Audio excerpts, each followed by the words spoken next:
Maka kemudian kejadiannya adalah ketika seseorang itu meninggal dunia, sebelumnya kita harus mengerti di dalam hadis riwayat Barra bin Azib, manusia itu ketika telah meninggal dunia, sebelum dia meninggal dunia, dia melihat kumpulan para malaikat-malaikat.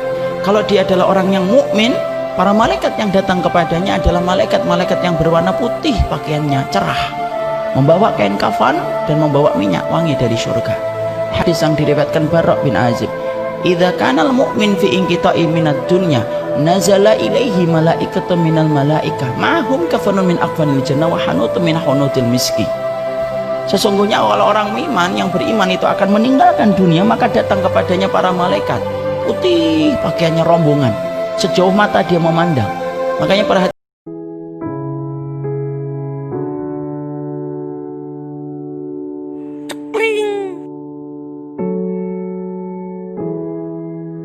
perhatikan orang-orang ketika akan meninggal dunia, apabila dalam keadaan sakit, tidak melihat ke kanan, tidak melihat ke kiri, tidak melihat ke bawah. Ada nggak kita melihat orang sakit melihat ke bawah? Dia selalu melihat ke atas. Karena pada dasarnya para malaikat itu ada. Fajalasu indamuddil basar.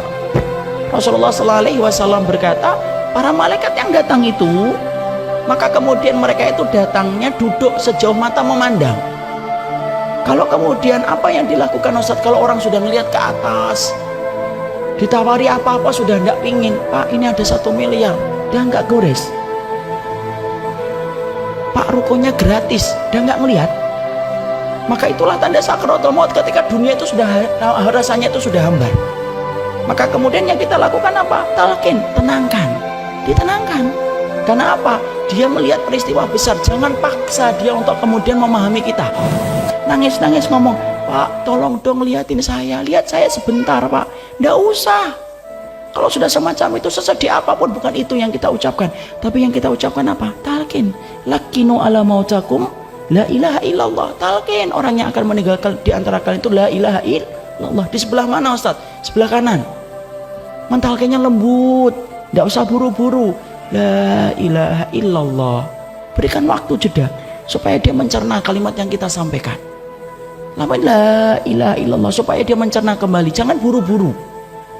Kalau dia sudah mengucapkan la ilaha illallah, sudah, jangan diajak ngomong lagi. Jadi kemudian la ilaha illallah terakhir, kalau sudah betul-betul terakhir, tidak usah kemudian dia apa-apain lagi, sudah minta sama Allah supaya dicabut dalam keadaan yang baik. In kanal wafatu khairun lahu, kalau kematian itu baik untuknya, wafatkanlah. In kanal hayatu khairun lahu, kalau kematian itu baik untuknya, hidupkanlah dan sehatkanlah.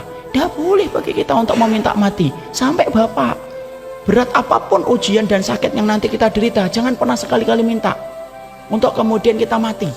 Matikan saya ya Allah, saya ikhlas. Tidak usah, itu tidak pernah dialami oleh para sahabat. Dan Rasulullah melarang itu. Fala, janganlah kamu kemudian membayangkan kematian dan meminta kematian. Tapi katakanlah, kalau memang mati lebih baik untukmu, katakan, ya Allah kalau memang mati baik untukku, wafatkan aku.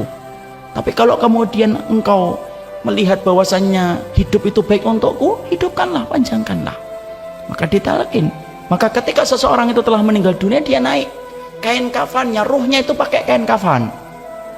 Maka para malaikat tadi yang membawa kain kafan, yang membawa kemudian minyak wangi, membungkus itu dengan kain kafannya. Masya Allah ya. Sampai jasad dan ruh itu ada pakaiannya, diatur, ada berpakaian itu. Jangan remehkan berpakaian, itu termasuk di antara perkara yang dikonsep oleh Allah yang Maha Alim. Sampai mati pun dikonsep bagaimana pakaiannya. Ada orang hidup tidak mau diatur cara berpakaian oleh Allah. Dia kemudian dibungkus lagi dengan kafan-kafan itu, diberikan minyak wangi dari surga. Ngetok-ngetok pintu langit yang pertama, fastaftahu lahul bab. Para malaikat-malaikat itu ketika mengantar roh yang pertama, ketika ini adalah orang yang beriman, meminta langit yang pertama dibukakan. Ini menunjukkan bahwasanya langit itu berlapis-lapis. Makanya yang paling ancak itu, paling puncak itu dinamakan Sidratul Muntaha. Sidrah itu apa? Bidara. Karena memang yang paling atas ada bidaranya. Meminta langit yang pertama dibukakan. Ketika mereka melihat orang yang beriman pulang kepada Rabbnya, maka para malaikat-malaikat itu kemudian berkata, Manir ruh hadal tayyib. Siapa ini pemilik ruh? Disebutkanlah nama yang terbaik yang pernah dia miliki ketika hidup di dunia. Rame langit itu sampai nembus langit yang ketujuh. minta dibukakan. Kemudian Allah bersabda, Allah berfirman, fa'iduhu ilal ardi, kembalikan dia ke bumi. Disitulah aku kemudian menciptakannya dan disitulah aku akan membangkitkan kembali. Maka dikembalikan oleh para malaikat itu, lalu kemudian bersemayam ke dalam jasadnya. Itulah proses kematian. Kalau sakaratul mautnya lama, Ustadz, sabar, jangan ditinggal. Disitulah ujian betul-betul berat ketika seseorang itu berada di ujung kematiannya. Jangan ditinggal, terus talqin sampai kemudian dia menghadap kepada Allah. Kalau kemudian matanya terbuka setelah dia meninggal dunia, tidak usah ngomong apa-apa, cukup Allahumma firlahu warfa' darajatahu fil ilin. Ya Allah, semoga engkau ampuni, engkau angkat derajatnya, sudah, tutup matanya. Nah, maka di situ kemudian akhirnya dimulailah fase yang sebenarnya kita bahas. Kapan seseorang itu akan berandai-andai? Yaitu adalah yang pertama, diandai-andai oleh kemudian seseorang itu ketika dia meninggal dunia. Kapan? Ketika dia itu naik ke atas kerandanya. Ya. Makanya Rasulullah Shallallahu Alaihi Wasallam kemudian bersabda dalam satu hadis yang sahih yang diriwayatkan dari jalurnya Imam Bukhari, idza wudi'atil janazatu fahtamalahar rijal. Kalau kemudian jenazah itu sudah diangkat, lalu kemudian sudah diletakkan jenazah dan diangkat laki-laki, maka apa yang kemudian diandai-andaikan oleh si mayat? Fa in kanat salihatan qalat qaddimuni, fa in kanat ghairu salihatan faqala ya wailaha aina yadhhabuna biha yasma sautaha kulla syai'in ilal insan lau sami'aha la sa'iqa. Rasulullah SAW kemudian berkata, sesungguhnya si mayat itu pertama kali ketika diletakkan di atas keranda, kalau dia adalah orang yang solih, maka sesungguhnya dia akan berkata, qaddimuni, segerakan aku. Jadi ketika jenazah itu pertama kali naik ke keranda, dia tak memikirkan keluarganya nangis, sedih, enggak.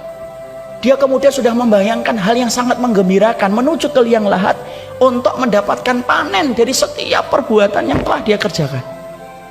Makanya kemudian sampai ada keterangan, apakah orang yang solih dan tidak solih sebelum ditegakkan mizan, mereka itu sudah ngerti atau sudah sadar enggak kalau kemudian mereka itu akan menuju kemana? Sudah tahu, sudah bisa ngeraba. Para ulama kemudian salaf menjelaskan, manusia ketika mereka itu sudah meninggal dunia, itu sudah bisa meraba dia itu termasuk orang yang akan mendapatkan kebahagiaan atau tidak. Maka perhatikan, Rasulullah sampai mengatakan ingkanat salihatan, kalau dia orang yang solih, bergegas dia mengatakan qaddimuni, ayo segerakan, ayo.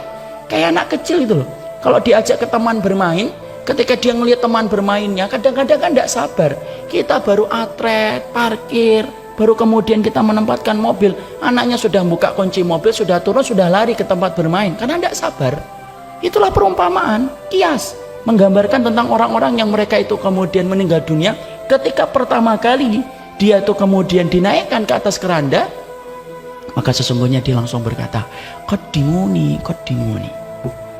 Fa in kanat ghairu salihah, kalau kemudian ternyata dia tidak salih, faqalat, lalu kemudian dia berkata, ya wailaha aina yadhhabuna biha. Dia dalam keadaan ketakutan, lalu kemudian dia berkata, ini kemana, celaka sekali. Dia ngomong kepada orang-orang yang ngangkat dia, hei, ini kemana, celaka sekali kalian ngangkat saya ini, mau kan ajak kemana kalian ini? Sampai kemudian Rasulullah mengatakan, yasma sautaha, didengarkan itu suaranya oleh setiap orang. Lau sami ahal insan, kalau suara itu mampu didengar oleh manusia, la sa'iqa, manusia itu pasti akan pingsan mendengar suara jeritannya. Jadi Allah itu membatasi pendengaran kita, itu hikmahnya besar. Kalau kita pendengaran kita dibuat tanpa batas, tidak bisa tidur, karena ketika kita tidur dengar penduduk kubur sedang disiksa. Kalau kita pendengarannya kemudian tidak dibatasi, kita tidak bisa tidur ketika kita mendengar ada orang yang jerit-jerit ketika baru meninggal dunia, ketika dia protes, dibawa kemana saya? Makanya para salaf berkata, Allah membatasi penglihatan kita, Allah membatasi pendengaran kita, itu hikmahnya besar. Kalau tidak dibatasi, tidak akan hidup tenang kita untuk melihat ataupun mendengar sesuatu yang sebenarnya tidak perlu kita dengarkan. Jadi itulah yang pertama. Jadi menggambarkan bahwasanya kebahagiaan itu langsung dirasakan orang-orang yang pertama kali meninggal dunia. Maka sesungguhnya itulah yang menjadikan kita, perhatikan, kenali Allah dalam keadaan sempitmu, lapangmu supaya Allah itu mengenal kamu dalam keadaan lapangmu. Inilah yang menjadi kabar gembira tempat pertama kali ketika jenazah itu baru kemudian diwafatkan, dinaikkan di atas keranda dan dia bergegas. Dia ingin mengatakan bergegas. Andai si mayit itu bisa bicara, maka Allah menyampaikan lewat lisan Rasulullah, dialah orang yang berkata dan berteriak, segerakanlah saya untuk sampai ke liang lahat, kalau dia adalah orang yang solih. Kalau kemudian dia bukan orang yang solih, dia akan teriak ketakutan. Dia memarahi orang yang memikulnya karena dia ngerti sesungguhnya segala macam siksa dimulai ketika dia akan dibawa ke liang lahat.